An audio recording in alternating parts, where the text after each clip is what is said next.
Hey everybody, Marcus here. I have a special treat for everybody today. With me is Dr. Gregory Sadler, a philosopher whose YouTube work I've been following for about 3 years. So Dr. Sadler's channel contains a wealth of exegetical videos that, well, are invaluable in coming to grips with primary texts from philosophers such as Aristotle, Plato, Thomas Aquinas, Hegel, and of course, Nietzsche.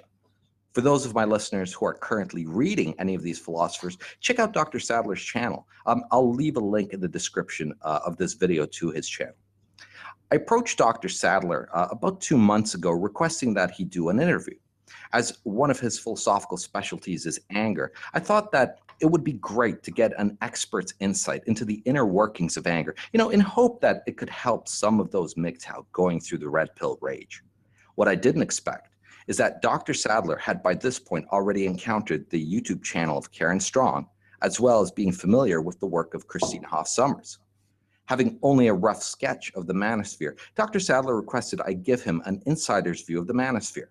I followed up with an extensive outline of the MRM, the PUA community, well, and of course, MGTOW, focusing on the relevant players in each group, as well as the positions held by each group, and to give an unbiased position as possible, the animosities and criticisms of each group. Now, I pointed Dr. Sadler to MGTOW channels such as Sandman, Stardust, Barbarossa, Turd-Flinging Monkey, Man-Woman Myth, and a few others. So not only can we expect some excellent insights into anger, but we will also get an outsider's view from a philosophical perspective of MGTOW itself. So with all this said, Dr. Sadler, could you please tell us a little bit about yourself, about your philosophical interests and the projects you've been working on? Sure, and thanks for having me on. This is a very interesting and I think well-needed sort of dialogue to have.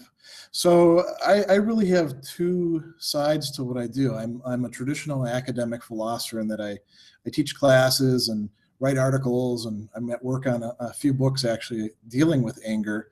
A lot of my work is in the history of philosophy with, focusing more on ethics, political theory, philosophy of action, and metaphysics. But I also do a lot of publicly oriented work as well. So you mentioned the YouTube channel. That's been going quite well. It was a very nice surprise to see how interested, the general public was in videos dealing with philosophical texts and thinkers and topics. I do have two playlists that I'd like to mention. One is a 9-part series, fairly long videos, about 1.5 to 2 hours of lectures that I did over the last year at the Kingston Public Library, called Understanding Anger, where we looked at different attitudes and perspectives on anger in literature, ranging from Homer and the Greek playwrights all the way through to Thomas Aquinas. We were going to do more, but we moved, so we didn't get to Dante or the Beowulf or anything like that. But there's quite a lot of stuff there.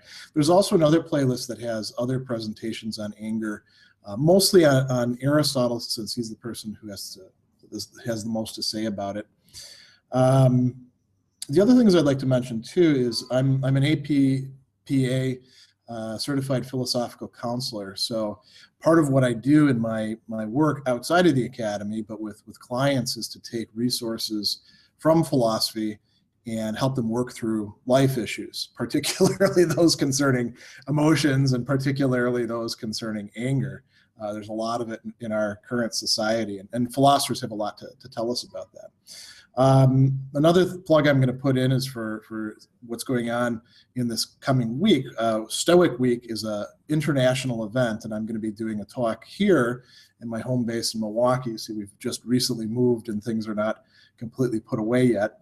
But then I'll be following that up with an online Q&A session that'll be open for everybody. And towards the end of November, I'll be opening up an open access online class that's free on Epictetus's discourses. And we will talk quite a bit about anger in that as well.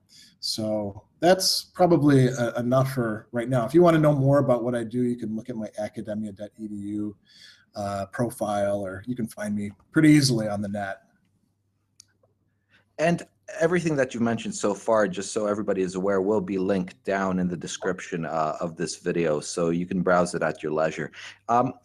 What's interesting is that when I sent over the details of the various MGTOW channels, I'm sure you've had an opportunity to browse a selection, a range of the different content contributors.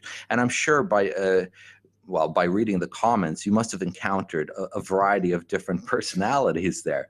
Yeah. And some subset undoubtedly would have been filled with rage, others more calm, others kind of more succumbing to the consequences of where anger can lead more towards hatred and those directions. So just from your own impressions of getting looking at the cross section of the commenters, what do you get as a sense of where people kind of lie on that spectrum?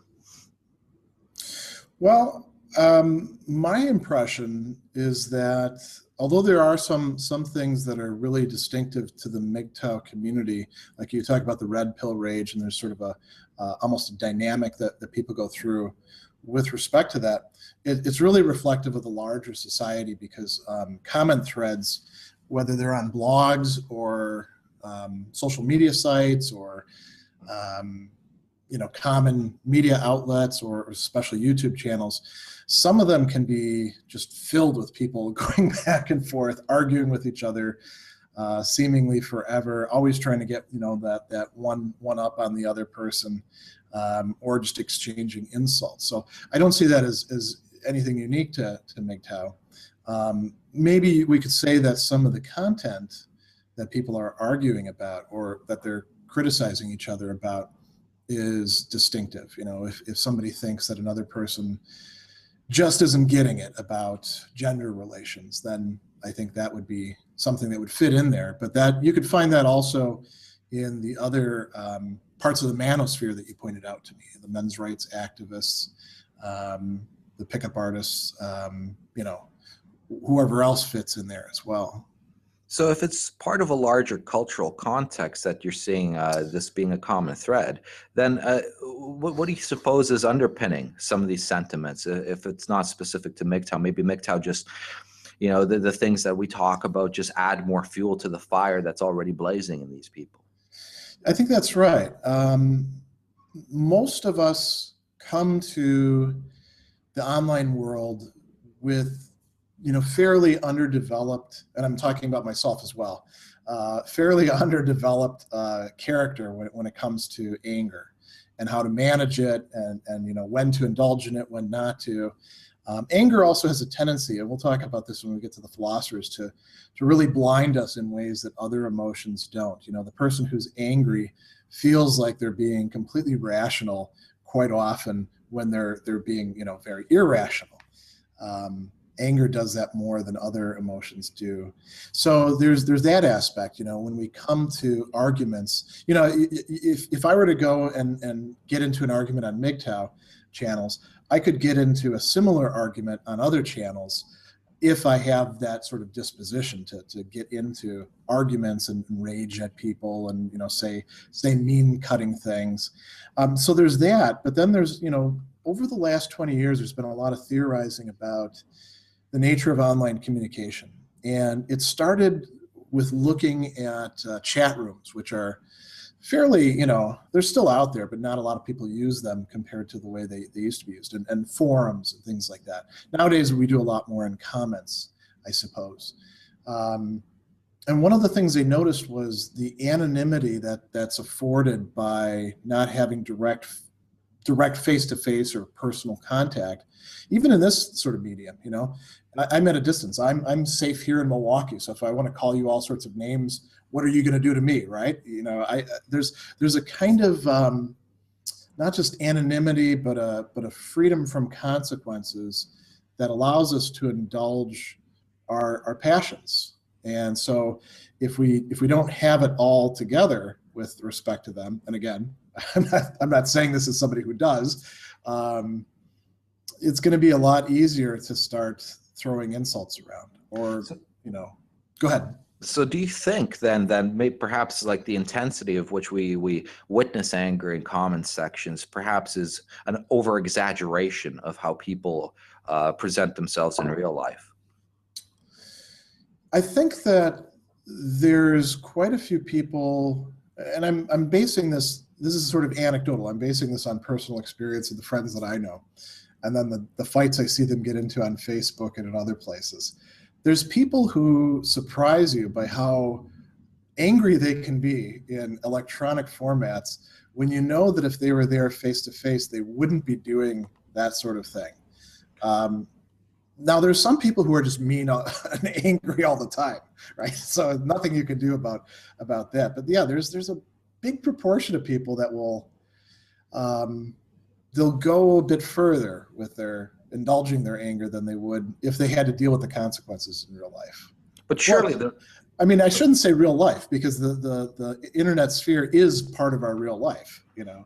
Yeah, I was going to mention there must be a continuity. It's not like it's this Dr. Jekyll, Mr. Hyde sort of setup where you're completely calm and docile, and then you decide to turn into this monster online just simply because of anonymity. I think there has to be something already you carry within, and perhaps the anonymity simply allows you to remove shields that you need to put up, because there's very meaningful consequences if you behave in such a manner or speak to people in such a manner in a face-to-face encounter. There might be a few people out there that really are, you know, so compartmentalized that they are that Jekyll Hyde personality. But I think you're right.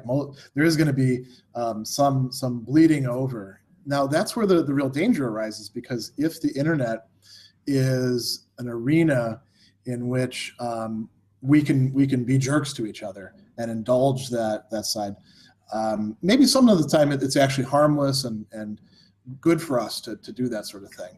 Venting, as we say. But if we do that over time often enough, it's going to start bleeding over into our more embodied life, our non-internet life, and we'll probably start being more callous towards other people and going off on them more quickly. You know, is there a story? Well, I was going to say, two comments I was going to make and followed up with a question. So it almost reminds me how you're describing the situation. It reminds me a little bit of the second essay from On the Genealogy of Morals by Nietzsche, where he's discussing punishment. And he's saying that punishment is a sort of social acceptable vengeance, and that man enjoys cruelty. And perhaps some of this is just the raw enjoyment of cruelty online because of this absence of consequences. But what I was going to ask you is that, do you think that there's a story to anger? Does anger have like a beginning, a middle, and an end? It's like, how if it have a story, how would you tell that story?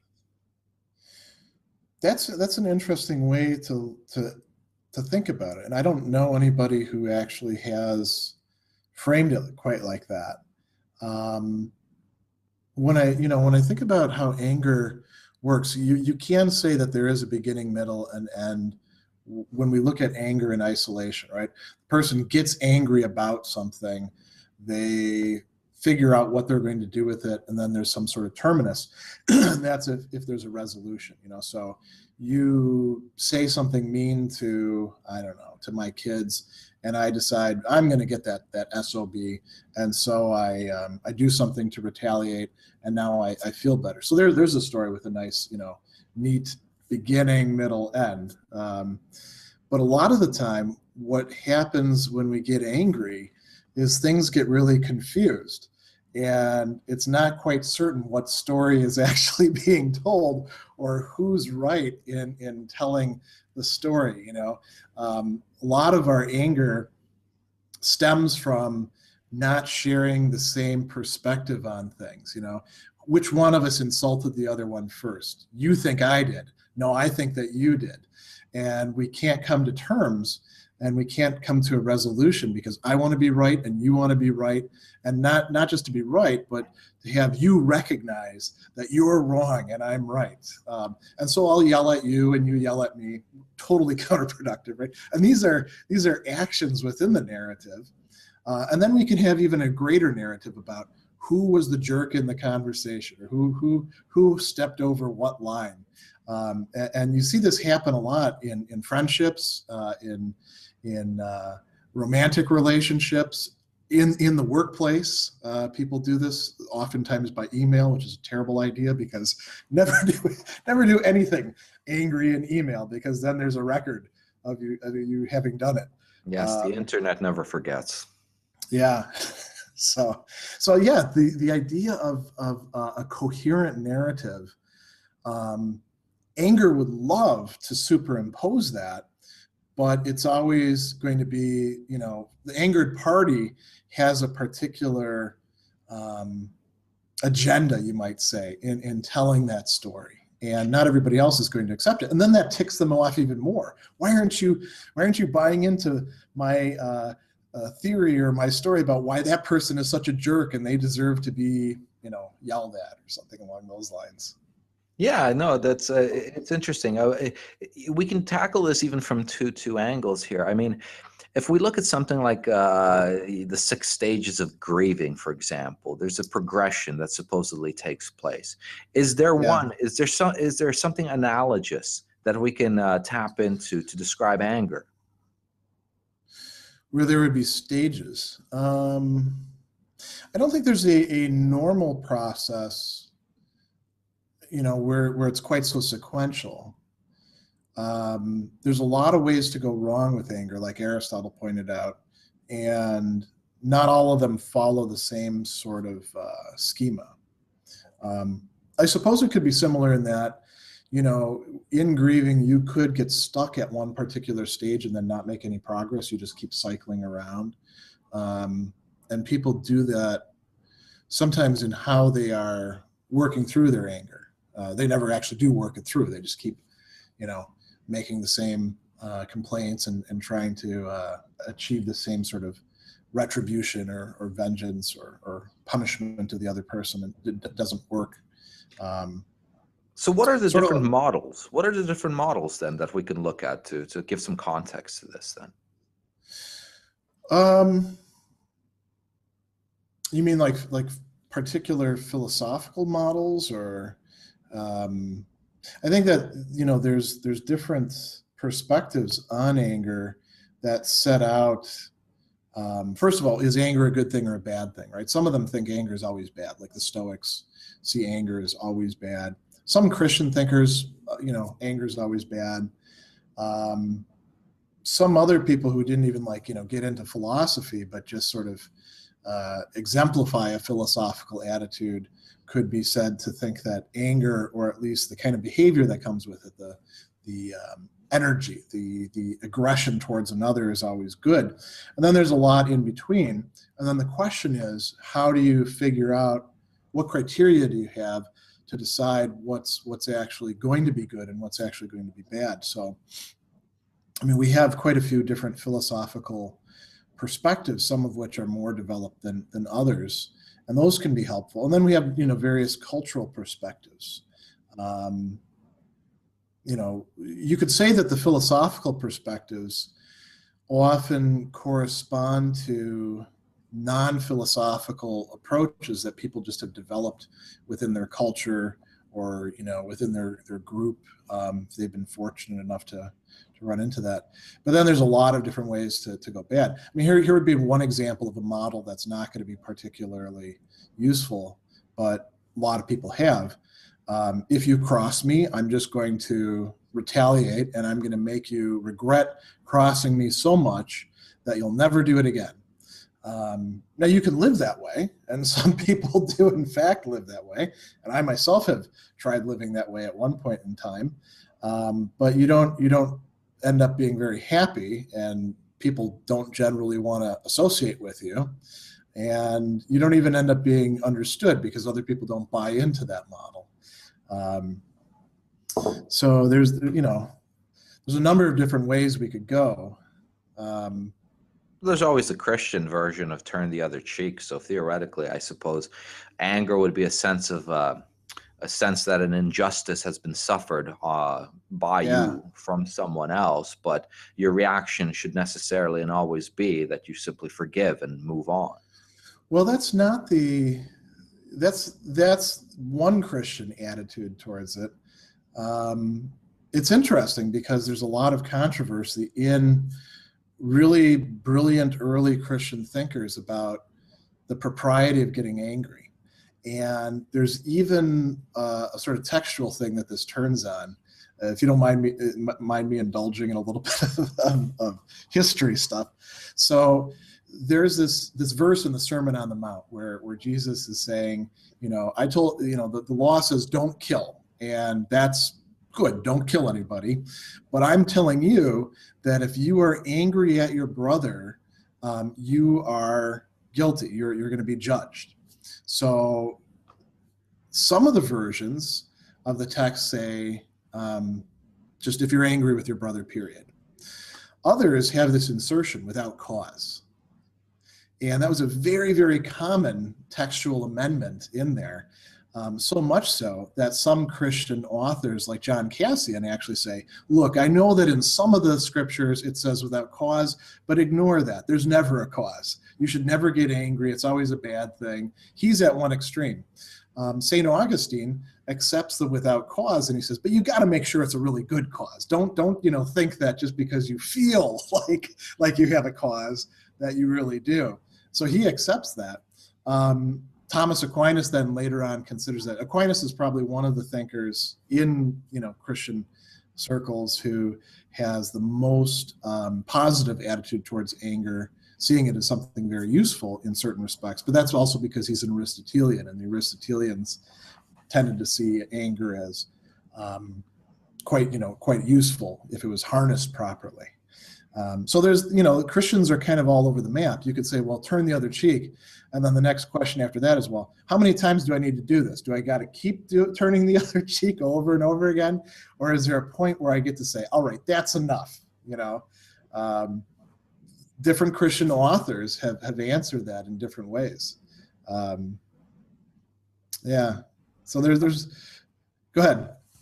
No, I was going to say, it's very interesting because now we're touching on a number of different, stories about anger. There's the notions that it could be justified, that or that it's never justified, that it's something useful, that it's something just bad. So yeah. If we were to look at it, if we were to say, what is anger to begin with? What is it actually? What brings about anger? Okay. Well, those are a couple different questions. So anger is an affective response. We usually call it an emotion. That's the terms that we prefer, but it's not just a feeling like joy or sadness. It's oriented towards something and away from something. So this is where the question about how does it arise comes in, and that fits into the very definition of anger. At least as people like Aristotle have it. So anger arises when there's some sort of perceived slighting or perceived insult or injury. So there has to be some sort of harm that either really did take place or just appears to have taken place. And it has to personally involve us. It doesn't have to be directly against us, but it has to be against somebody who we care about or identify with. If we have a wide enough range of people that we're interested in, of course, this could apply to quite a bit. Or it could be about something that we identify with. Like Aristotle talks about people who are not particularly good in philosophy, getting angry when somebody complains about philosophers and philosophy, and it's a sign of the very insecurity that they have about that. He uses that as a specific example. So there's that part. There's the perception of wrong being done, and wrong being done not just by mistake, but because the other person wants to do it. And then there's the other part of the affect, which is desire. We desire something, and what is it we desire? It's primarily to impose some sort of penalty or punishment. Or Aristotle has this word timoresis, which means something like a setting things straight. Thomas Aquinas uses the term vindictum when we say we're vindicated, right? That's what anger wants. So sometimes that could be hurting the other person and having them know that it's because they did the wrong thing. Sometimes, it's just having the other person brought to the point where they recognize that what they did was wrong and hurt us, and we want an apology from them. And if we don't get that apology, we still stay angry with them. Sometimes it can go way overboard into cruelty and lead to some pretty horrific effects. But that's all possible as what anger desires. So you've got the perception, the cause, the pain that's caused to one, and the perception that it wasn't right that it happened to the person that it happened to, and then the desire, and all of that is rolled up in this feeling of anger. There's pain involved, there's pleasure involved. It's a really complex emotion. It's probably one of the most complex of the emotions when we get down to it. Okay, that's very interesting. So people can actually enjoy being angry, is what you're saying. Yeah, and that can happen in a couple ways. Aristotle actually uses this line that I'm very fond of from Homer, where he talks about anger as being sweeter than honey dripping from the comb. And if you read Homer, you see that there's a lot of anger occurring within the Iliad and the Odyssey. I mean, the Iliad is the story of Achilles and his anger, and how it screws things up for the Greeks, and then how he sets things right. And there's this awareness that when we're feeling angry, there's a vitality involved. This is why people can get addicted to it, because you get angry and it allows you to slip out of the normal, day-to-day sort of boring life, and now you've got something to get excited about. Some people talk about, it makes them feel alive, and that steals us to, if we're getting angry for a good reason, like somebody's going after my kid and I get angry and I go pop him in the face and say, knock it off, buddy. It was good for me to get angry because I'm defending some sort of value, some sort of, in this case, a person that needed it. But we can get addicted to it and get angry about all sorts of things that really don't bear that sort of emotion. There's also, Aristotle thinks, hope involved in anger, the hope of imposing retribution, and that itself is kind of pleasant. And you see people, dwelling on what they're gonna do, how I'm gonna show them, and those imaginations can be quite pleasant. So yeah, there's quite a bit. And then the problem is when we do it, it involves imposing pain on somebody else. So we're always at risk of starting to slide over into a kind of sadistic tendency with anger, like you were mentioning with Nietzsche and punishment.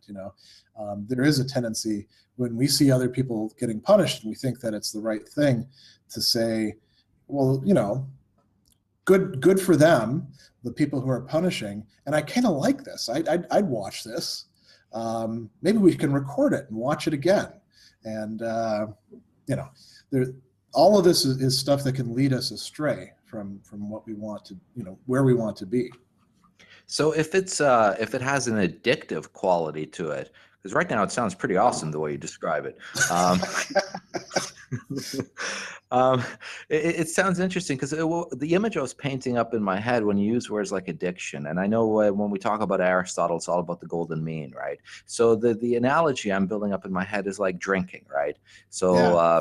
Casual drink, so casual anger, well, casual in the sense of that it's appropriate for what it is okay. But once you start getting to that addictive, that alcoholic stage, then it starts causing all sorts of crazy trouble. But in the smaller quantities, in the appropriate, in the golden mean fashion, when it happens from time to time at the right thing in the right amount, then it's a good thing. But if you go overboard, then it turns into a bad thing. Yeah, and Aristotle, he says this line that actually Daniel Goleman, the guy who wrote the emotional intelligence literature, picked up on and put as his first quote in his book. Aristotle says it's not really easy to say precisely where those boundaries lie. What's the right amount? What's the right time? But we can have some general rules of thumb for these. Interestingly, Aristotle's writing in a culture where he thinks that most people, the extreme that they go to is getting too angry or displaying their anger in the wrong ways, not the extreme of not getting angry enough, but he thinks that that's a problem too.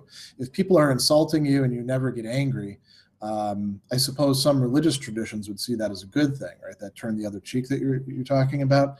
But Aristotle would see that as being slavish, as not standing up for yourself when you should. Or if somebody's going after your family and you don't do anything about it, there's a problem there. When it comes to the positive, side of where you actually do get angry, Aristotle says you can get angry too easily. This is something I think we're all familiar with. We get angry about things that really shouldn't anger us. We hold on to our anger for too long sometimes. We get angry with the wrong people. So you're already in a bad mood, and your coworker says something. You're not really angry at them, but you behave in an angry way towards them. And there's a whole bunch of qualifications like this. Some of them have a tendency to become vices. They have a tendency to become habitual dispositions. So Aristotle talks about several of these. One example is the hothead. And being a hothead, he says, actually that's not too bad, because the hothead, the person who loses their temper very quickly over the wrong sorts of things, they also tend to quit being angry fairly quickly. So that's a good thing. Worse are the people who are, let's call them grudge holders. The people who will not be satisfied until they achieve some sort of retribution. And oftentimes you don't even realize that they're still angry at you because they hold it in, they keep it to themselves. Those kind of people can be quite dangerous. And it's we now know physiologically it's not good for you to actually feel those sort of affects. It has bad effects on the heart. They've discovered, interestingly enough, and it's probably bad for us in terms of what's going on in our brain and how we're affecting that. Blood pressure, these sorts of things. And then there's the people who are just difficult. The Aristotle has this term halopos for them, which means difficult, but you could translate as the people who are kinds of pains in the asses. They're always getting upset about something, and it's not the sort of things that they really ought to get upset about, and they keep holding on to that sort of stuff. Well, each one of these dispositions that we've just looked at is something that becomes part of one's character over time. And once it's there, it's difficult to eradicate. I can say this myself as somebody who's worked for years on not being a grudge holder. It's tough to work that out, because each one of these vicious dispositions also has a tendency to not only make us feel in a certain way, but to make us think in a certain way about how we're feeling and about whether it's right or wrong. So the person who's a hothead, they're not so bad in part because, at the time that they get angry, they think that's the right thing to do. They think that's the appropriate response, and they should get as angry as they do. So, maybe instead of just, saying, hey, buddy, buzz off, they go and they punch somebody. And at the time, they think that's a great idea. But then when they're no longer angry, they recognize that, and then they go over and say, hey, let me buy you a drink. That was really a stupid move that I did. The people who have these longer, you might say even deeper, more tangled, convoluted vices of anger, there's a greater tendency to make us see the world in a different way. And we can come to see the whole world as like objects of our anger. And, we feel ourselves to be persecuted, and that everything's against us. These are the sort of things that anger can slide into imperceptibly, bit by bit, over time. Okay, so it's interesting because you partially answered a question I was going to lead up with is, what are the consequences of prolonged anger? But you've already mentioned things like developing a habit that in itself influences your regular thinking, your sense of justice, and like you were closing off with, what was the last bit that you were saying there?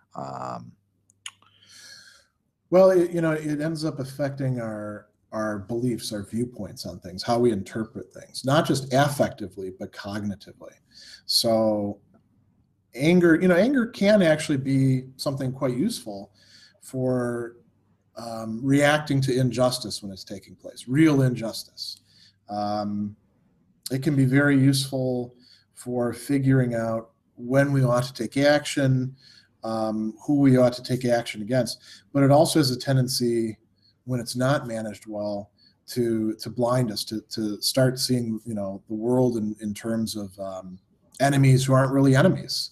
And then, there's an interpersonal dynamic there too, because if I'm always acting like I want to punish people, people catch on to that and they say, I'm going to stay away from this guy. And then I can interpret that as, well, they don't like me. See, that confirms my point of view, when really I'm the one who's pushing them away. Is this anger? Because the examples you're citing, and most of the, I suppose, most of the situations in which anger does occur, it's usually between individuals. But it's also possible to be angry at something more ethereal, right? At some sort of betrayal, not by someone, but by some ideal that you've held. Like Nietzsche talks a lot about this. And you don't have a target then to be angry at, because it was you holding a false ideal which got somehow stripped away from you. Yeah. But then, as again, speaking as somebody who's been in that position and having seen a lot of other people in that position, that really gets us angry, because when you're angry and you don't have a target for it, you're like, well, what am I going to do with this? I've got to find somebody to latch on to that deserves it. There's another aspect too. Aristotle writes quite a bit about this, but other thinkers do as well. Anger, you're right, anger is usually directed against something that's concrete. An individual, a group of people that I know, can be directed against objects that aren't even human. Like, I get angry. John Cassian talks about these monks going out in the desert who are angry guys. He says, look, unless you deal with your anger, it's not going to help you to go in the desert. Because instead of getting angry at that guy over there or that guy over there, you're going to get angry at your book or your pen or your sleeping mat or the wind for blowing on you. You're going to, have to deal with that. Well, that's all very concrete. But yeah, we can, when it extends further, it can become something like hatred. Aristotle talks about a difference between anger and hatred, in that anger is directed at specific people or a group of people, the Athenians, whereas hatred is directed against a type of person that you interpret the person as being. So hating thieves, for example, which is probably not a bad thing. Anybody who you think is a thief, you feel hatred towards them. Where hatred gets particularly dangerous is that anger still wants a relationship with the other person. Anger, for Aristotle, anger wants to impose some sort of penalty, some sort of retribution. It wants them to recognize they did something wrong. Hatred wants the other person not to exist and will do what's necessary to make that the case. So if I hate you, I don't even really care if you're going to suffer at this point. I just want you gone. And I will, if killing you takes care of that, I'll do that. If ruining your reputation does that, then I'll do that. And I do it because I don't see you as, this person. I see you as this type, a despicable type. So that's one possibility for anger. Anger can also verge over, there's Plutarch and people who, like the Stoics, who talk about this, into cruelty, into a kind of aggression that is less human and more just plain animal, just looking for something that can be attacked and hurt. And that's less about, I think, specific individuals and more about, again, types. With respect to getting angry because an idea let you down, Plato actually talks about this in the Phaedo. He talks about misology, the hatred of arguments, or the hatred of accounts. And he says we have to be on our guard against that, just like we have to be on our guard against becoming misanthropes. People become misanthropes because they trust too much. They expect everybody to be really good. And then when they're let down, they say, oh, people are all crap. I'm not going to trust any of them. It's the same thing with ideas. If we expect an idea to completely convey truth and provide us with the blueprint for everything, we're probably going to be let down. And if that happens to us, then we get upset, right? And we could say, screw it, all ideas are equally bad. I'll live without them. But Go ahead. Yeah, I was going to say, but there's more to the story out of the Thedo passage. So yes, what you're describing is correct, but Plato also goes on to continues to say that it is the ineptitude of the person in their Yeah. inability to be able to recognize or engage with argument, that they don't recognize their own ineptitude, and that's why they come to hate all argument. And the same thing in misanthropy, that because they Yeah. are themselves a bad judge of character, that they make the mistakes of putting trust into those they should not have. Now, that's interesting because I used actually that section. That's why I remember this so clearly. I used this section in one of my actually my last video that I put out a week ago or so. And one comment I got back, which is interesting, is that the commenter said, "Oh, how quaint! Plato is blaming the victim." Well, sometimes we do have to blame the victim. If the victim actually is responsible for what they got themselves into. I thought of this. My response is this: the victim is also the perpetrator, right? Yeah. So in that case, yes, it's a person's own ineptitude is the perpetration of their own victimhood in that sense.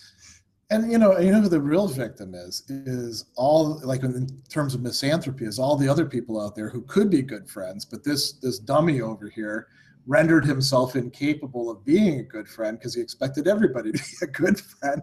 So he's not really the victim so much as the rest of the people. Yeah, I mean, that blaming the victim thing, that's one of those things that has to be dealt with contextually. Sometimes it is wrong to blame the victim, right?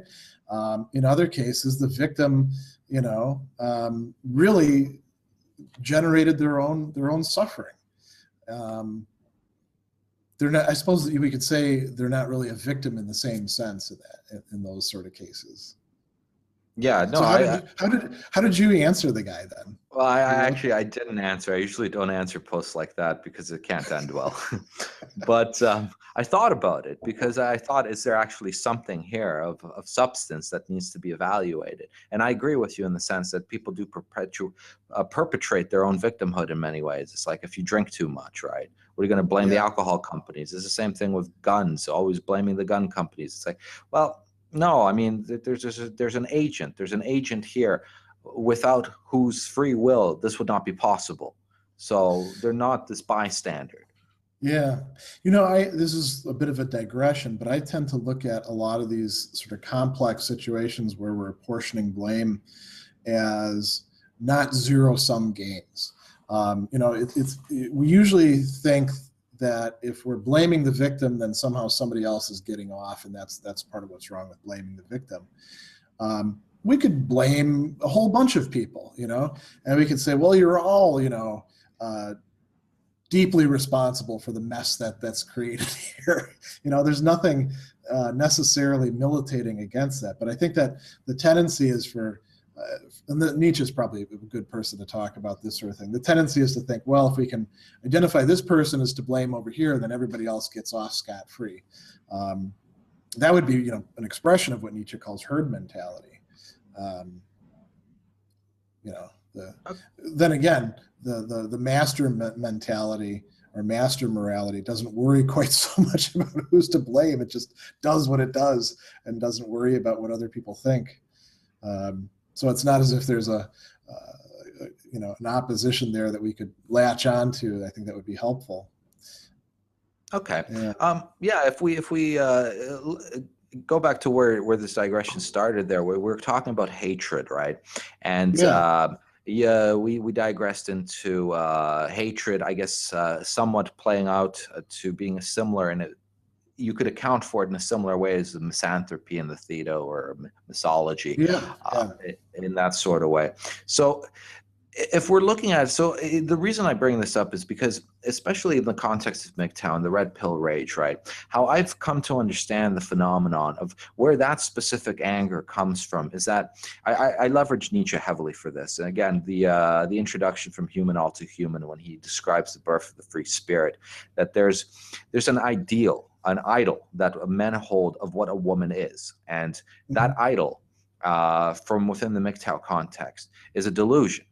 And when someone breaks and shatters that idol and finds that the replacement for it, the reality, is just so terrible comparatively to the idol.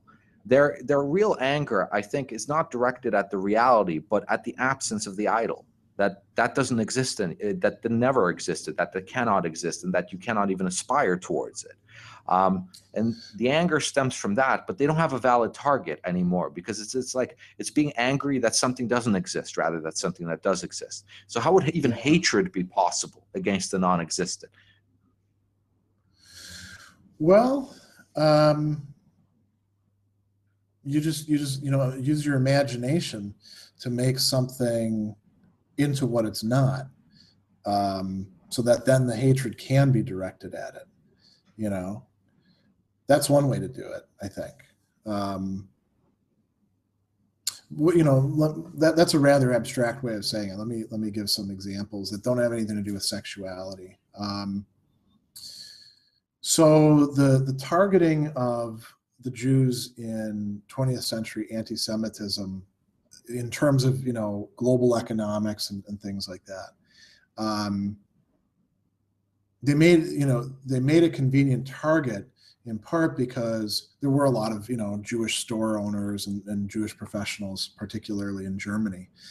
At the same time, it's not as if there was some sort of vast Jewish cabal like the Protocols of the Elders design, which is, by the way, just a plagiarized version of a dialogue between Montesquieu and Machiavelli that got turned into something. There wasn't any vast conspiracy out there that was causing economic dislocations or things like that.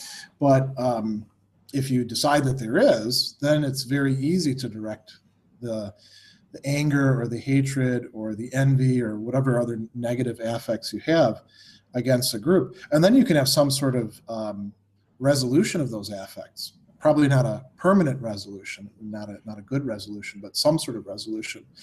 So, if you generate a kind of narrative or mythology in which some class or some group deserves what it is that you want to direct against them, that's one way to deal with that.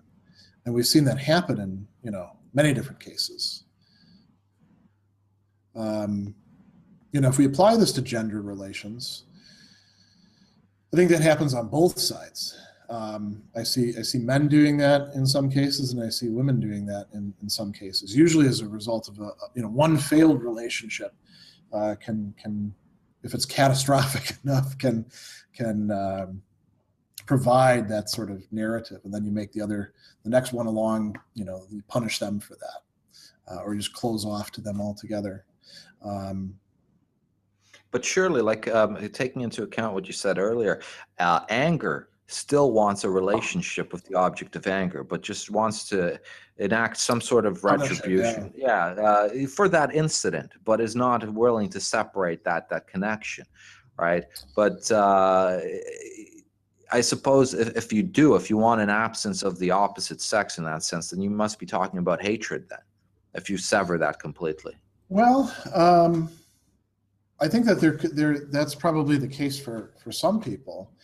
I think it's one of the things that's interesting about MGTOW is there's a variety of motives by which one could wind up in that groove, so to speak. So it could be that somebody's been screwed over, a lot of crappy relationships, and they're like, forget it, women, they're all bad, the hell with them, we make up whatever sort of narrative we want, right? And that could be hatred in that sense. And there could also be some sort of rational decision-making process where somebody sits down and they say, look, given the prevailing social mores, I don't see a very good probability of relationships working out well. Even if they do, there's we had some conversations about this. A lot of MGTOW stuff is based on a kind of risk analysis, right? Which seems to be a rational exercise. You say, well, a lot of risk involved in having what seem to be the goods that would be involved in a relationship. So those goods really aren't worth the risks. I'm going to find some other stuff to do. And you could even go further with this and say, maybe autonomy or personal development is more important than romantic relationships. And maybe that's a good position to hold at certain life stages too, by the way. Maybe society is not doing a lot of us a favor by telling us as teenagers and 20-somethings that we should get involved in as many relationships as possible when we have, very little idea what the hell we're doing. Actually, some of us have very little idea even in our 40s. But see, there would be a couple different ways in which one could end up being within the MGTOW community, and the motives for doing so would be what would matter the most. It's not just the self-identification as MGTOW. It's, why are you in MGTOW? What's your basis? Okay, let's explore some hypotheticals, because I'm sure these exist in concrete examples amongst some of the men inside MGTOW. Two specific scenarios I'm imagining here. So you have one type of man who, from whatever reason, has succumbed to this anger or this red pill rage because of the shattering of this idol. And they harbor this particular anger without any particular resolution, because there's no object that they can identify to exact their vengeance on, right? Without really turning into a misogynist. And even at that stage, you can't really do anything about it, because the only feasible answer is genocide, which clearly is never going to happen. And clearly that's not even something that such a person would desire. So you have no way of exacting any sort of punishment. So how do you deal with a situation, or for example, it doesn't even have to be MGTOW, but for example, you're angry against someone who's already dead. How do you deal with something like that? Yeah, that's tough. They have all these, sort of techniques that grief counselors have people do, and sometimes they work well and sometimes they don't. Like, writing the dead person a letter and telling them everything that you're upset about. For some people that actually works, and I'm not one of those kind of people myself, by the way, as somebody who's had a lot of deaths in the family. I think that at a certain point, working through anger means, in cases like that, means recognizing that there isn't going to be a resolution in the sense of retribution. It is possible to let go of anger. It's not, at least in my experience, it's not something that happens all at once like it does in the movies or in certain kinds of literature, where some event happens and radically changes our perspective and then everything falls into place.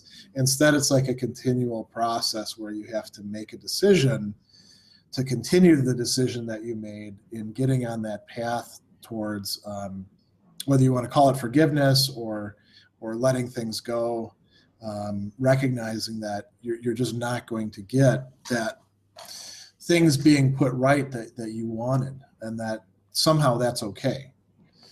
Being okay with it, that's really tough. There's a lot of people who say that they're okay with stuff like that, and they're not okay with it, and then it's going to bleed through into something else. Particularly, too, since we live in a society that encourages us to let things go. We have a schizophrenic society. Sometimes there's some things where it says, don't let it go. Make sure that you press your rights, press for what counts as justice in this case. And then all other cases, you're supposed to fit in by letting things go and not making waves. It's really, in many respects, harmful to tell people to let things go when they're not ready to let things go, because then they just feel bad about the fact that they haven't done it, or they try to pretend, and then it's going to spill over and they get angry at other people as a result. That was a little bit of a ramble there, I think. Oh, no. It's very good. I mean, one thing I got out of this, which I've never considered before, is the notion that you said of some of the grief counselors asking you to write a letter. I mean, that to me sounds like a symbolic vengeance, right? Yeah. So in a way, I can imagine in a practical sense, like almost like if you had, say, one of the sayings that you hear people say, the best vengeance is just to live a good life. mean, that's one Yeah. possibility when you're spiteful against somebody. But I mean, other situations I can imagine, especially if you're coming out of a really, really bad marriage, is to throw an awesome divorce party, have a ceremonial, marriage certificate burning or something like that. You Yeah. could, I suppose, if that worked for you, maybe it's not something that would work permanently, but perhaps it's just a valve you could loosen every now and then to have like a symbolic vengeance to make you okay for a period of time later. Who knows? Yeah, I mean, I think a lot of that depends very much on the personality involved and just how bad things were. I mean, I'm somebody who is divorced and remarried, and I can tell you that I actually did hold a getting divorced party, and for those sorts of reasons, because I wanted it to be sort of a milestone. It was rather disappointing. We just drank a lot, and there wasn't, I didn't feel any sort of resolution. But I'm sure for some people that really helps them out. A lot of this, I think a lot of this, there aren't any hard and fast rules that apply across the board.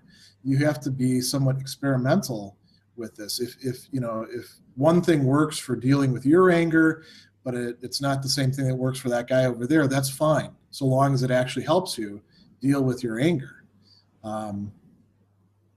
Perhaps. I mean, to me, even the symbolic nature of a funeral, for example, right? When somebody dies, their body's no longer of any relevance, but you still go through this ritual for the living, not for the dead Yeah, person. even when we cremate them, Yes. we do that. That's true. And it's, funerals are kind of interesting too, because you're not supposed to speak ill of the dead, but most dead people have done some stuff to some of the people that are there that would be, good for them to bring out and maybe even compare notes with everybody else while they're there. In my family, we actually, fortunately, don't respect that rule, and we talk about the good and the bad when somebody dies, which is probably healthier than just they were such a great person, the eulogistic stuff. I'm sure you could do it in a very ironic fashion. Say, may his afterlife have as much joy as he brought to those around him. That's pretty good. I like that one. I may use that the next time that I'm called upon to eulogize somebody. Well, I'm glad we're sharing ideas. But to go up to another example, so we've taken the example of the man who was angry at something kind of ethereal and has no way to avenge himself or exact any sort of retribution. Let's look at another type of man. Let's look at the sort of man who,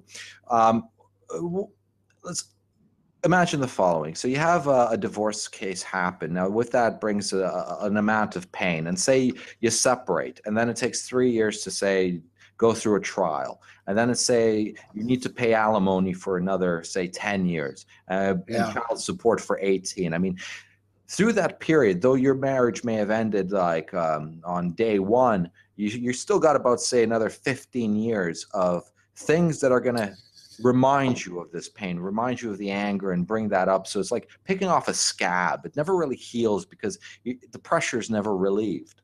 So how do you see dealing with situations like this? Because I'm sure that's, again, a common phenomenon amongst some MGTOW.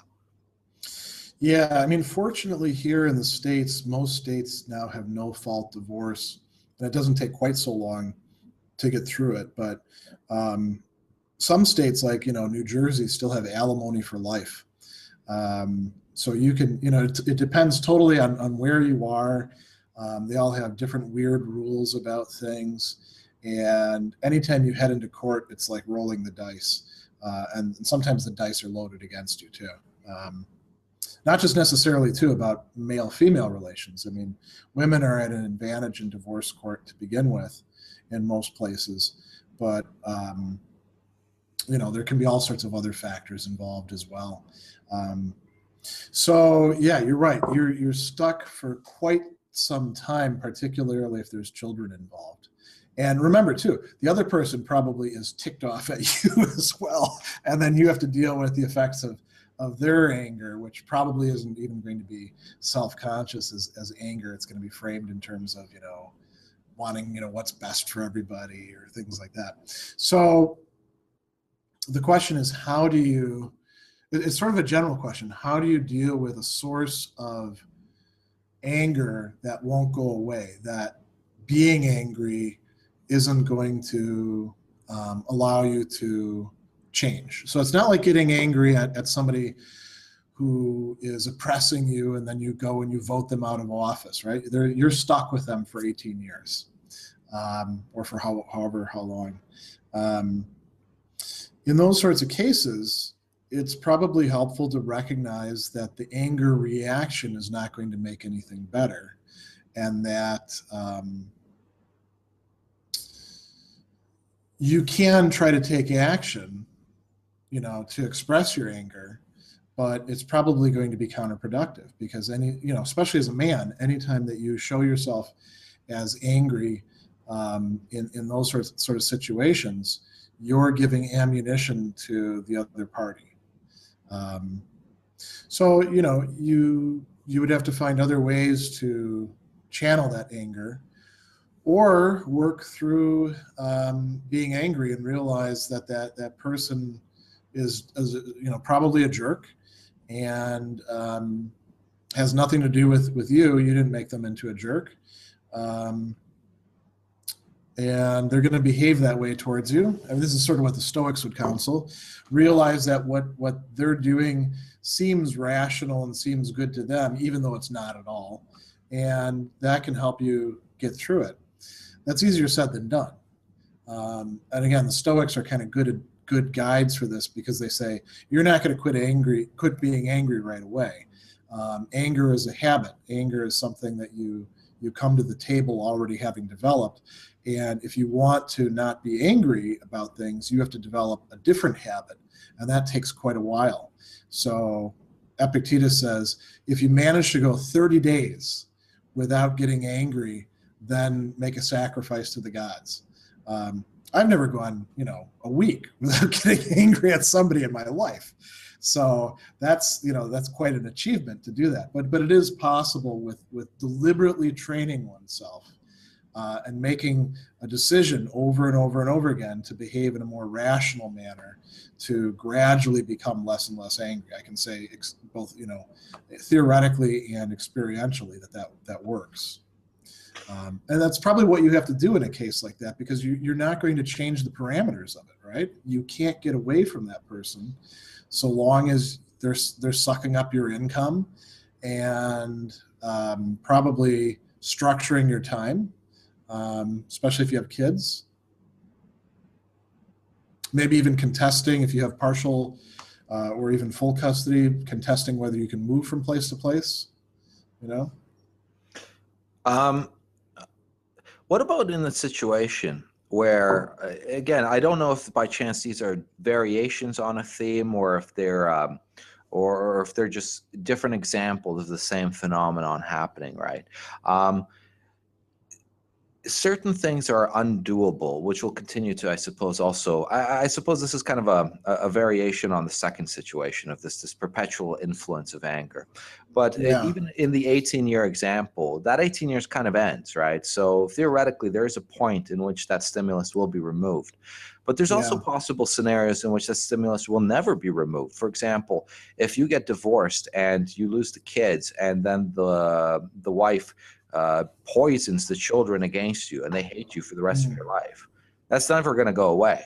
And even if she doesn't poison them, but you're distant enough from them for a long period of time where you never actually built a kind of a fatherly, paternal relationship with them. So you're more of like an uncle, if anything else. That guy they know that's related to them, but he's not that relevant. So do you think that the sort of kind of anger that could lead from such a realization, does it fall still under the same advice that you just gave for the previous? Yeah, I think it does, but I also should say one thing that I didn't say with the earlier stuff, which is the anger is legitimate. There is a damage that's being done. A lot of these things with respect to divorce in particular, But it could happen in other cases too, where you're involved in a romantic relationship with somebody, you're not actually married. Splitting up involves having all your friends choose between you, losing some of your stuff, them saying bad things about you, that affect your employment, or who knows. The anger is legitimate. The question is how, what do we want to do with the anger? Do we want to become angry people where the anger sort of dominates us and then eventually makes the decisions for us? Or do we want to live a happier life where we can still get angry, but we don't allow it to become the predominant theme that structures not only our life in the present, but orients our future relations and decisions. So, yeah, I think it does fit into the same general advice. Yeah, these are definitely tough situations to deal with no particular general guidance, I think, that can be issued without knowing the specific details of every case and personality types and what could possibly help. Personally, I can say that I don't go to support groups very much. Because it's hard to find good ones, just like it's hard to find good therapists or counselors, particularly when you know quite a bit about psychotherapy and about the way the emotions work. There's a tendency to be like, come on, let's here's what I want to do. I don't know if your training helps with that sort of thing, but I will say this: I have found it incredibly helpful to spend time with and talk with other men. And actually even some women too, who have been in similar situations as far as divorce goes. Also in terms of death too. I had a lot of, both of my parents died quite a long time ago. There's something about talking with somebody else who not only has gone through the same stuff, but has felt some of the same stuff and has had to deal with those sorts of things, that makes you feel better. I'm not quite sure why that is. I don't have any good theory about that, but I just know that that's the case. And if we were to build off this based on your experience, would the conversations always be the same? Overall, rehashing the same themes, the same emotions, just over and over, because it has a relieving quality about it. I think that's a cycle one could kind of get stuck in. And maybe that's part of why I don't like support groups that much, because there tends to be a lot of rehashing over time of the same dynamic. No, I don't think you would want to remain stuck in the same thing. It's important not to try to cut the process short and say, well, you get, like we do here in the States, you get 12 sessions and that's it. You get 12 conversations with your friend and now you have to move on. Sometimes it may take years before you're ready to move on, but there has to be a moving on, or else it becomes, there's something kind of static, something kind of moribund about just going back over it, I mean, you don't want to, if you had a bad relationship, you don't want to remain in your imagination stuck in that relationship for the rest of your life. You'd like to leave that jerk behind and move on to something better. If we're just angry about our divorces or our bad relationships and hashing out war stories all the time, we're not moving past anything. Do you think that actually hashing over the stories or going over them over and over and over is actually contributing to strengthening your desire to say it again? It could, yeah. Especially if you get a lot of positive, reinforcement, a lot of praise for doing so. Some people can shift into the persona of being a martyr, so that's a danger one has to watch out for. Hopefully, if you do that, you've got some friend who can say, "Hey, knock it off. You need to move on." But then it's a question of whether you listen to them or not. So that's very interesting. It's very interesting that you use the word martyr. I've never actually considered that word, and that I'd have to give this some thought. But it's very, very interesting that you would use that word. Yeah, I think there's something more that should be explored on this subject. It doesn't quite come to mind right now, but I'm definitely going to give this some more thought. Okay. Yes, but have we covered pretty much most of the angles about anger that you were hoping to cover in this conversation so far? Yeah, I think so. There's a few things that I wanted to mention, mainly having to do with Plato and with Nietzsche. And I know you really like Nietzsche, so well, and you like Plato too. So Everybody Plato, I likes think. Nietzsche and Plato. Well, I don't know about that. Having taught them, they're sometimes an acquired taste. But Plato has this interesting theory that I really like. That we have. He talks about parts of the soul. I like to think of dimensions to the human personality because it's got less theological overtones, and it makes it the part sounds like something mechanical, but he thinks that there's a rational dimension or part to us, right? The part that we reason with. And then he talks about the appetites, and they're totally irrational. They will not keep themselves in check at all. And then there's this third part, which is in Greek thumos, and it gets translated as the spirited part or the passionate part. There's no good translation for it. That's the part with which we get angry, he says. It's also the part that's concerned with self-respect, with honor, with how others view us, with how we view ourselves. And the goods that it's connected with are not reducible to those that the appetites want, like just having sexual pleasure or eating and drinking or wealth, which can get us things. There's something more human about this thumatic part, and it can be the problem is it can't really work that well on its own. It is more self-guiding than the appetites are. The appetites will just say, let me eat as much as I possibly can, and they will never put limits upon themselves.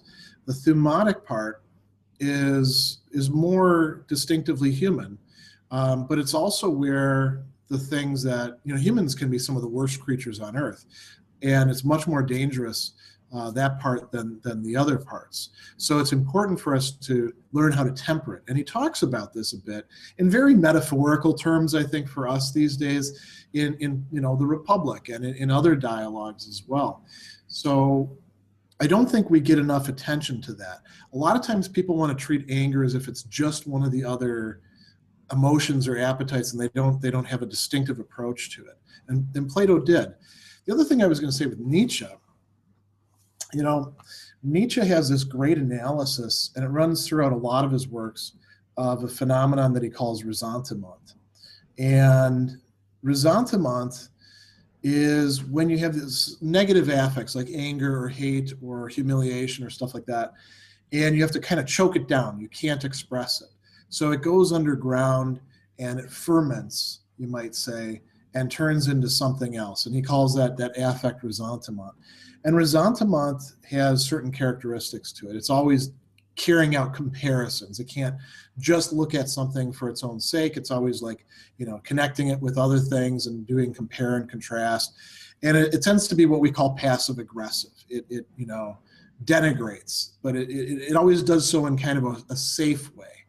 I think there's a great risk in our society, especially these days, probably more in this decade than in previous ones, of developing that affective ressentiment. And once you do, it's sort of like an Aristotelian vice. It blinds us to its very presence and its effect upon us. It makes us very reactive rather than letting us have autonomy, letting us be deciding for ourselves. And so where that would play in for MGTOW, I mentioned these different motivations one could have for deciding to go the MGTOW path.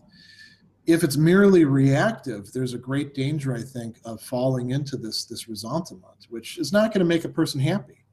And so, we have to kind of be on guard against that. And Nietzsche's a great diagnostician for that, I'd say. Oh, I agree with you. I completely agree with you. I actually used ressentiment in my last video with describing kind of the underpinning for what I suppose can bring some of these crazier feminists to come up with the crazy ideas they do come up with. I think it's an interesting way of looking at it, seeing some of the concepts spawning from feminist discourses just being a slave morality that's forming up.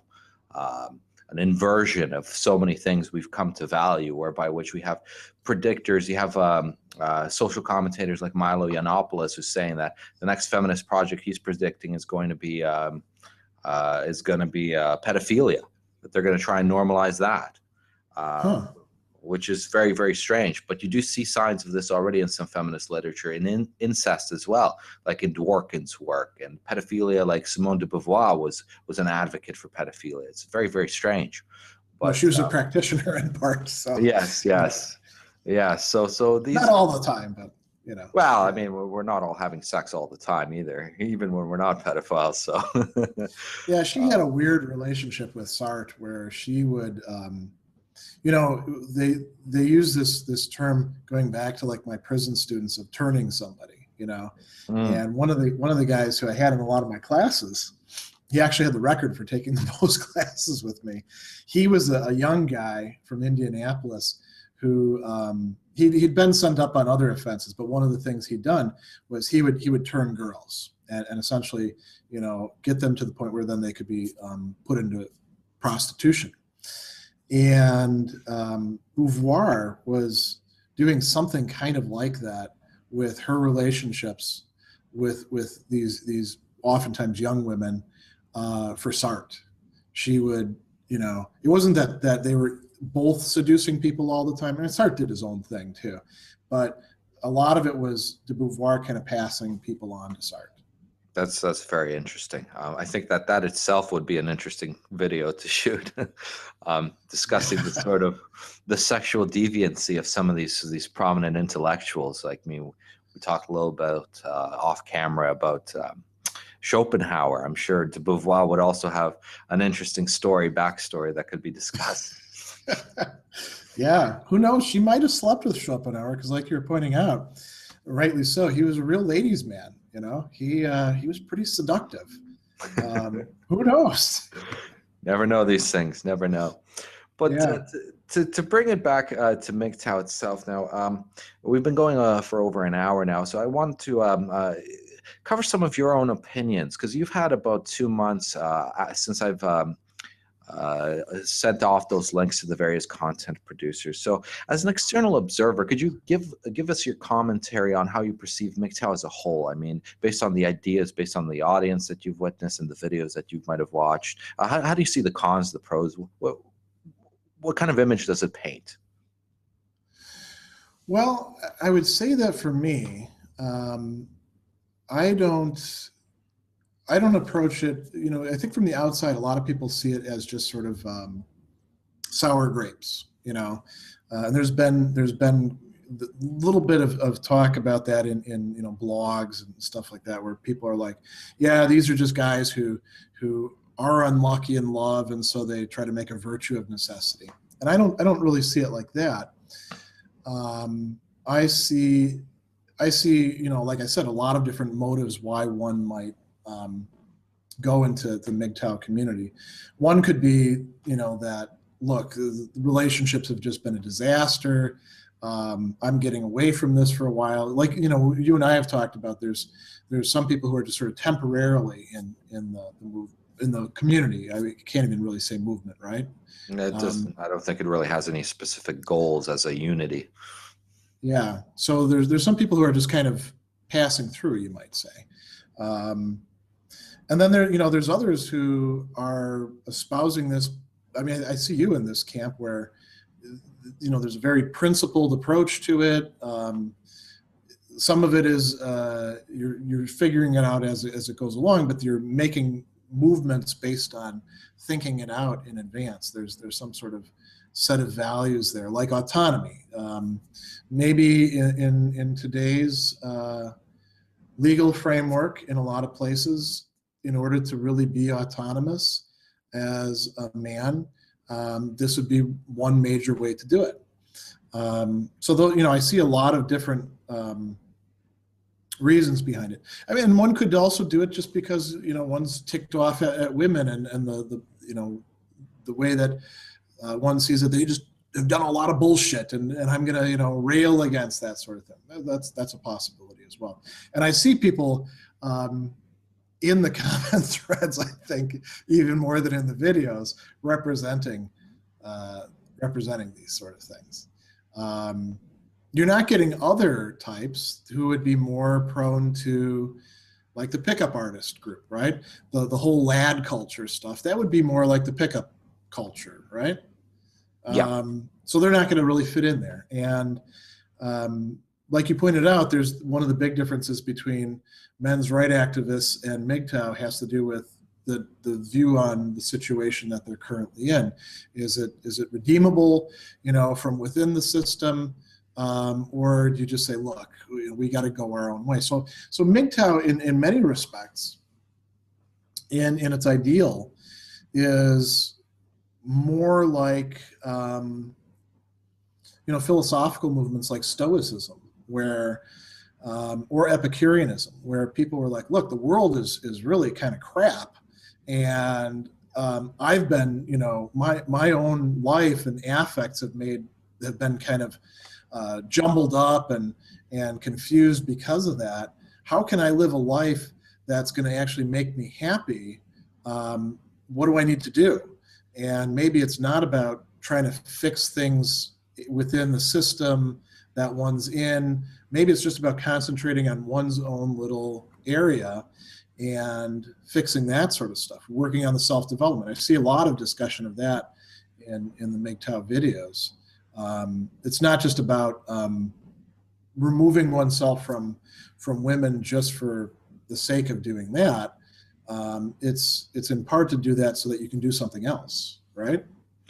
Oh, definitely. I think I think people approach MGTOW and the message and the kind of the entry message they get is about women. I mean, they're interested in women. Most guys are interested in women. I mean, that's if they're younger. That's a very important driving force for them.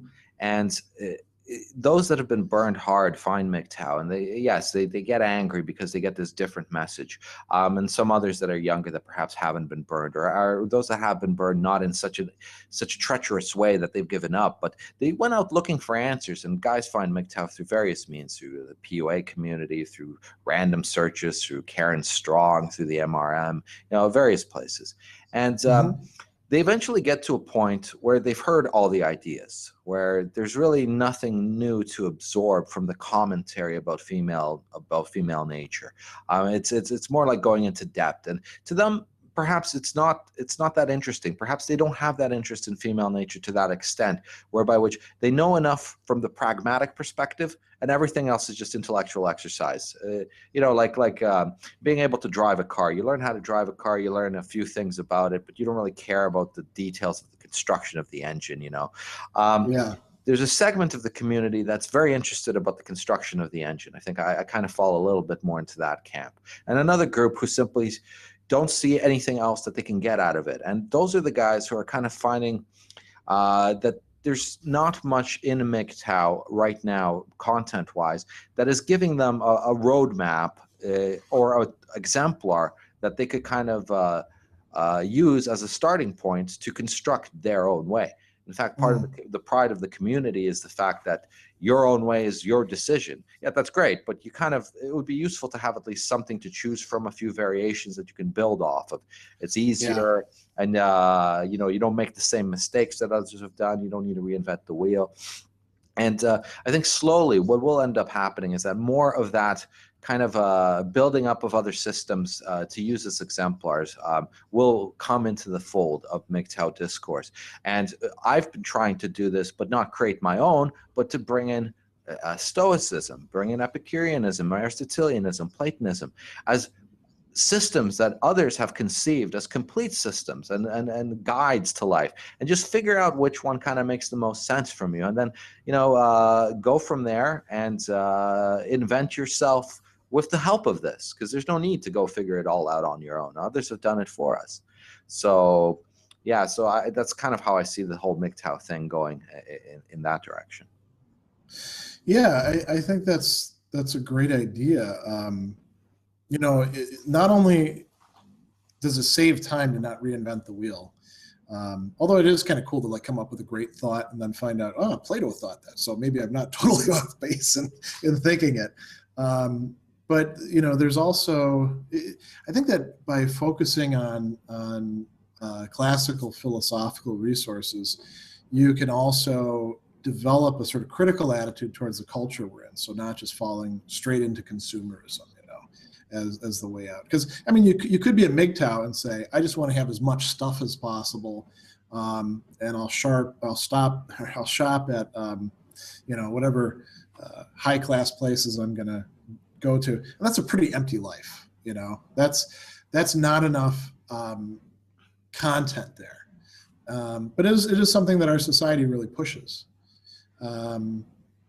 So yeah, I think classic philosophical resources could be quite useful. Myself, I'm kind of an eclectic. People ask me, like when I'm teaching about Stoicism, are you a Stoic? And I have to say, no, I'm not actually a Stoic, but I can play one because I'm interested in some of their things.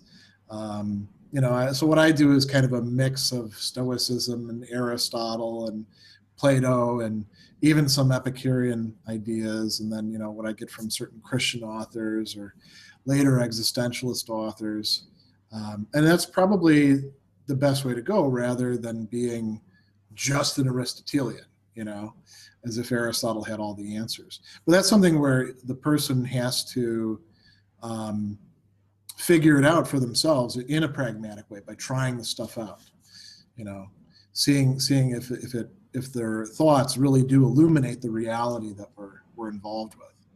Oh, for sure. But they won't stumble upon any of this ancient stuff just by watching television or browsing the net.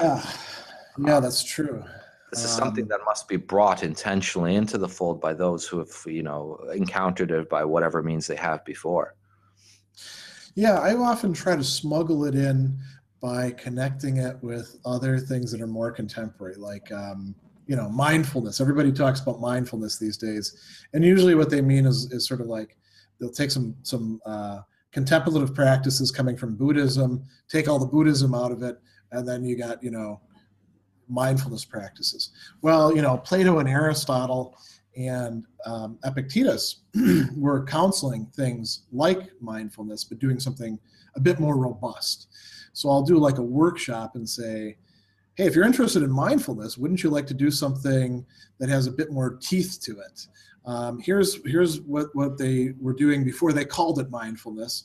And then, what usually ends up happening is 2 or 3 people from the, workshop of maybe 10 or 20 people will say, oh yeah, I'm going to read these texts now. Same thing with your channel. It'd be interesting sometime to compare notes about what they call conversion in marketing terms actually is, because I think it should be low. I think that if I'm able to convert 99% of the people, something weird happened.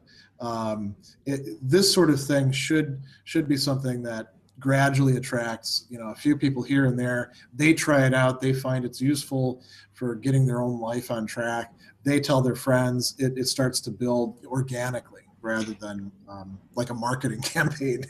Yeah, that would never work. I mean, because you can't subliminally get people into philosophy. I mean, I don't even know how that would work. Yeah. From my experience, I think there's 3 concrete examples that I know of people who have, because of my influence, took up reading Plato. So that's, I suppose, a 0.01% conversion rate based on my channel size. That's probably pretty good, actually. So yeah, so I mean, selling Plato is hard. It's quite hard. It is in some respect, because you don't see a huge, we all of us human beings want to see some sort of not necessarily reward, but some sort of return on our effort. We want to feel like we're doing something, right? But the good thing about the philosophical work is when you understand it adequately, it kind of sells itself.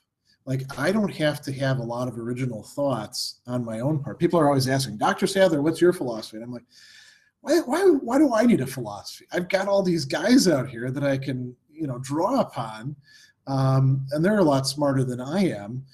I'm doing good with them. And so if I teach Plato and I understood the Plato adequately, it's, in sales terms, it's a product that sells itself.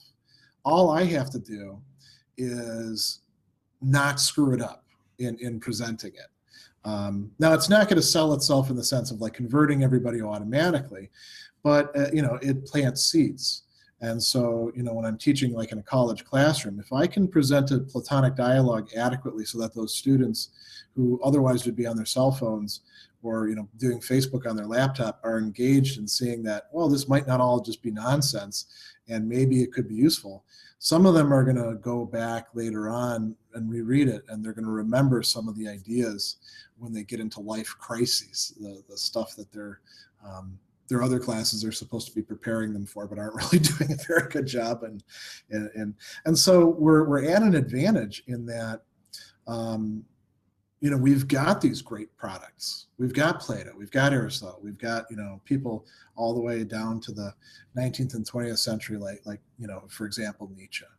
The trick is to be able to get that across to an audience in a way that's accessible to them without talking down to them, without putting them off by talking like the typical academic, I think. I think Plato specifically has an advantage over some of the other philosophers because so much of our common language is derived from Platonic concept. I mean, when we say, in essence, what I mean, I'm like, yeah, essentialism, Platonic metaphysics, right? Yeah. So it's very helpful. Yeah. That's true. The one thing that does stand in the way is the Oxfordy kind of translations, where the discourse is just not in our vernacular. And so students go and they have to look up some of the terms. That's why in discussion sections, we try to talk about it in a more down-to-earth way, Yeah. with more down-to-earth vocabulary, let me say. But even if you look at Plato as a philosopher, I mean, he's talking about, horse breeders and shoemakers and all these common themes, that others must have been looking. It's like, well, what are you doing, right? It's like, what are you doing? Why are you using these kind of common, trivial, banal examples for these profound realizations about the nature of reality? I think even in his own time, he was thinking, I actually want like the people to read this, not the specialists. Yeah, because everybody, sort of intrinsic to that is the notion that everybody matters. It's not just the elites, the people who happen to have been born in the right place or the right time or that sort of thing. I mean, that's one of the great things is seeing students who wouldn't ordinarily have gotten introduced to this stuff, like when I was teaching in the prisons, latch onto it and just, make it part of their own life through experiment, through arguing with other guys in the cell blocks, through trying to see it through. That's really rewarding to see. It definitely is. It's when someone gets, it clicks in their thought that they've been exposed to, well, it clicks in their mind. They get exposed to these thoughts that are clarities of things that they've kind of known subconsciously, but now have somebody putting it into words. At least that was my experience of philosophy and Plato specifically. It was so obvious once it was told to you. So yeah, I think that's right. So maybe one last question before we close off, because we've been going for a while. MGTOW as whatever it may be called, a movement of philosophy, a state of mind, whatever it may be. Clearly, the sort of conditions that we have here about men just doing their own thing, kind of stepping a little bit onto the edges of society, of culture. Can you, from your readings and from your knowledge of history, can you point, if you know of any, possible predecessors to MGTOW, things that were similar in nature, maybe not exactly the same or for the same reasons, but the similar phenomenons and maybe classifications of these people? Okay, yeah, I think that the notion of confirmed bachelorhood in the Victorian age is similar to that. You know, it was expected that you should get married and have a family, and you know, there's sort of almost like a career track laid out for you that included your career, make enough money to actually get married, and then getting married and having a household and all that. And there were, you know, some guys who just opted out, and they're like, you know, I got a job, that's good enough, I enjoy it. And there were some women too who did that as well. They were usually just called spinsters or old maids, and usually looked down upon. But this notion of being a confirmed bachelor, I think, is similar to that. In many cases, it wasn't just because this guy couldn't find a suitable mate. It was rather he chose not to throw himself into the pool because he didn't want all the things that came with it. And then that opened up the possibility for him to spend time, say, at his club with other guys doing what he wanted to do, or talking about what he wanted to do, or traveling, or going further with his profession. I think that was one sort of common thing. You know, in philosophy, the Epicureans, when I thought about this, in particular, they stand out because, unlike the Stoics, who said, yeah, if it's expected for you to get married, even if you're not really attracted to the idea, get married because that's your duty. The Epicureans didn't tend to get married. There were very few of them who did, and they focused more on cultivating friendship. So relationships were very important for them, but they weren't particularly interested in sexual relationships. For them, it didn't have to do so much about the risks involved in our own time, like getting somebody pregnant and then, you know, child support or things like that. It had to do more with a artful way of arranging the pleasures in one's life. Epicurus thought that sexual pleasure tended to bring too many other entanglements along with it, many of which were painful. So there's other things to enjoy. That was his view. So I think there's a connection there. What else? I took a few notes thinking about that. Oh yeah, you know, Hemingway has this whole set of stories called Men Without Women. And a lot of those stories are guys on fishing trips, or, you know, taking a vacation, doing that sort of thing. And I could see that being similar. The barracks life that he describes as well, where men are involved in activities that take them away from women. Some of those guys, you know, when they get to port, like take naval things, they're going to find some prostitutes and engage in sexual pleasure, but they're not going to seek out any sort of relationship with them. Some of them are just not going to do that. They're not going to have any sort of connection like that. They're just going to enjoy themselves, enjoy traveling, enjoy the workplace, enjoy each other's company. So I think that's a similarity as well. Yeah, that pretty much exhausts the connections that I see. But do you see any other connections? Well, I think that's already very good, especially the Epicurean component. If I'm not that well versed with Epicureanism or the writings that stem from it, but if you're describing that there was a focus and definitely a philosophical kind of accounting of cultivating friendship, something in addition to what may have been described in Aristotle, I think that is something that would be of immense value for MGTOW. Again, even in our current culture, there's an aspect of male friendship needs to be kept at a certain distance. Otherwise, it starts going into that questionable homosexual gay area that it carries with it this pejorative notion amongst a macho culture. Yeah. So some of that needs to be broken down, not by acquiring a feminine quality of men interacting, but reinventing and reclaiming, I guess, a masculine way of interacting that allows for a level of I suppose, emotional intimacy without it being feminine, a feminized version of how at least women gain that intimacy.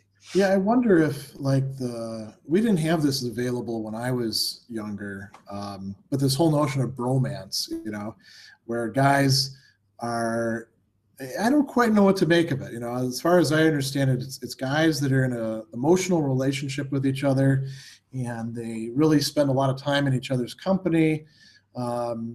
Sometimes exhibit some of the negative things that you see in male-female, romantic relationships, like jealousy and all of that. But it seemed to open up the possibility of having a strong emotional relationship with another guy, that includes expressions. Hey, I like spending time with you. You're a great guy, that sort of thing. Where then it wouldn't be seen as effeminate or secretly gay or anything like that. What I find interesting about the notion of the bromance is that only when that relationship happens in older men is it viewed in that fashion. But when you look at 8-year-old kids, two 8-year-old male kids that are best friends with each other, they spend all their time together. It doesn't carry any of that pejorative negative quality that you would see amongst 30-year-old men, which I think is kind of telling that we do already do this when we're younger, and it's allowed then, but it stops being allowed as we get older. And in classic culture, there wasn't really that big of an issue about this. When Aristotle's writing about friendship, he doesn't really think much. He does entertain the idea of male-female relationships in that. He says a man should be friends with his wife, but he imagines that his wife is going to spend most of the time in the women's quarters. And he's primarily talking about relationships with other men. This is quite common in pre-modern culture, for a lot of the relationships to be of that sort, and nobody to really bat an eye at it. Yeah, no, I mean, a cultivation of friendship and whatever guidance we can leverage from either Aristotle or the Epicurean school or anywhere else that may be talking about this would definitely be something interesting to bring up. Maybe we should do another interview down the line about theories of friendship then. I think that sounds like a great idea. Yes. We'll calendar that in for next time, I suppose. Okay. Cool. Is there anything else you wanted to bring up just to kind of wrap up this video? Oh yeah, I did have sort of a closing question that I thought would be good to pose, not really to answer so much, but just to raise. And going back to anger, it's this: what functions does anger play, or what functions does anger perform among both members of the MGTOW community as individuals and is related to each other, and also then within the discourse of the MGTOW community as a whole? Because I don't think those are the same thing. You could ask about sort of the health of the MGTOW community as such, and then you could ask about individuals within it. So anger can do a lot of different things. It can be very productive. It can be incredibly destructive. Like I pointed out before, it can become a sort of addiction. It can also be something very liberating. And so the question that we want to ask in each case is, well, what's actually going on here? We don't want to just say, oh, there's anger. Now we know exactly whether it's good or bad. We have to kind of probe that and examine it. And we need theories to be able to do that. Definitely. So to all you guys listening, please leave your responses in the comments section. And just as some closing statements, please remember Stoic Week is coming up. There'll be links in the description as well for both the 3 courses that Dr. Sadler is going to be presenting, as well as the other programs that he's involved in. So please check that out. Also, his channel's link will be in the low bar. Please check out his channel. He has a lot of great material, especially if you're reading any of those primary texts. You'll definitely get a lot of great insights. And I'd like to thank you, Dr. Sadler, for taking the time to speak with me. And hopefully we'll do this again soon. Yeah, well, you're welcome, and thanks for having me on. It was a great conversation. I agree. Cheers. Thanks. Bye-bye. All right.